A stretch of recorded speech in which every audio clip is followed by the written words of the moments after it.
बातमीपत्राची सुरुवात करूयात आणि बातमीपत्राची सगळ्यात महत्त्वाची बातमी आता या क्षणाची ब्रेकिंग बातमी। मंत्री शंभूराज देसाई यांनी खासदार उदयनराजे भोसले यांची भेट घेतलेली आहे। खासदार उदयनराजे भोसले यांच्या जलमंदिर पॅलेस इथं ही भेट झालेली आहे। मराठा आरक्षणाबाबत न्यायालयात सुरू असलेल्या सुनावणीबाबत, सद्यस्थिती आणि सवलतींबाबत सरकारची भूमिका या सगळ्या संदर्भात या भेटीमध्ये चर्चा झालेली आहे।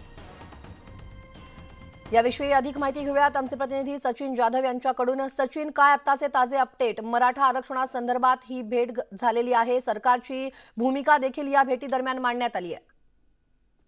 अगदी बरोबर आहे। मंत्री शंभूराज देसाई जे आहेत हे खासदार उदयनराजेंना त्यांच्या जलमंदिर पॅलेस येथे काही वेळापूर्वी भेटले। या ठिकाणी त्यांची प्रदीर्घ अशी चर्चा सुद्धा झाली आणि या चर्चेमध्ये मराठा आरक्षणाबाबत न्यायालयात सुरू असलेल्या सुनावणीबाबतची सध्याची स्थिती नक्की काय आहे आणि सवलतींबाबतची सरकारची भूमिका काय आहे याबाबत खासदार उदयनराजे भोसले आणि शंभूराज देसाई यांच्यामध्ये चर्चा झाली।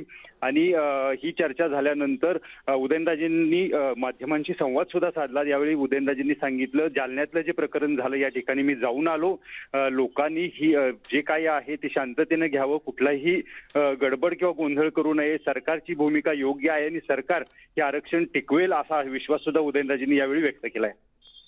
धन्यवाद सचिन या सगळ्यात सविस्तर तपशिलासाठी। आणि आता उर्वरित घडामोडी पाहूयात वेगवान स्वरूपात। पाहूयात पुढच्या 25 मिनिटात 50 बातम्या।